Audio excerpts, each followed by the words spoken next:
Kawawa naman si Sir Pepe, no? Nangyari sa kanya. Napakabait ng tao. Yun talaga yung buhay minsan. Excuse me, Diba? Doc Carlos. Excuse me, mga doctors. Hindi po, Doc. Kausapin lang ako. Ano ginagawa mo dito? Kasi hinihingi ko.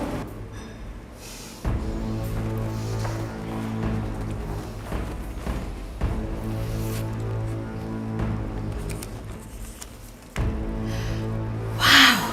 This will go a long way for my son. Thank you. Walang guguluhin, ha? By the way, I found out na nandito rin pala yung isa pang ex ng asawa mo. Sino? Si Michael? No!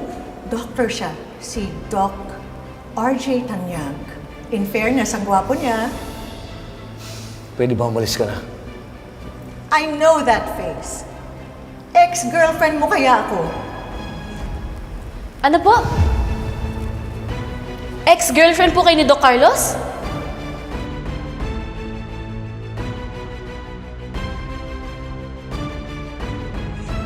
Dok, akala ko po ba dati yung pasyente si Ma'am Irene? Tapos ex niyo pala siya? Ba't kailangan niyo po magsinungaling?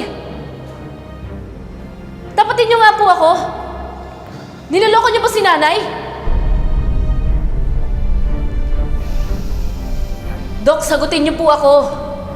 Niloloko mo ba yung nanay ko?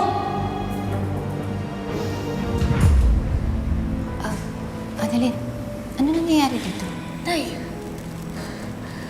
Nay, alam niyo po ba nagsisinungaling po sa atin si Don Carlos? Di ba ang sabi niya po pasyente niya dati si Mama Irene? Yung pala ex niya. Anak, alam ko. Po?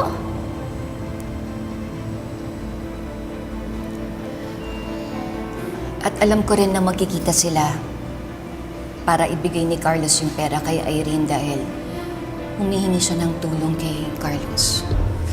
Mahal na mahal ng tatay mo ang nanay mo. He's a one-woman man through and through. Ang bait-bait nito. Lynette, maraming salamat for being understanding. And I'm sorry if I lied to you.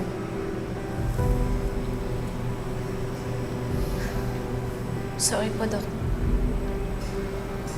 Annalyn, honestly, na-insulto ko sa mga sinabi mo. Pero dahil namatay ang lolo mo, iintindihin kita.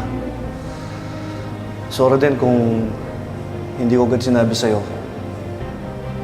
Pero hindi ko niloloko nanay mo.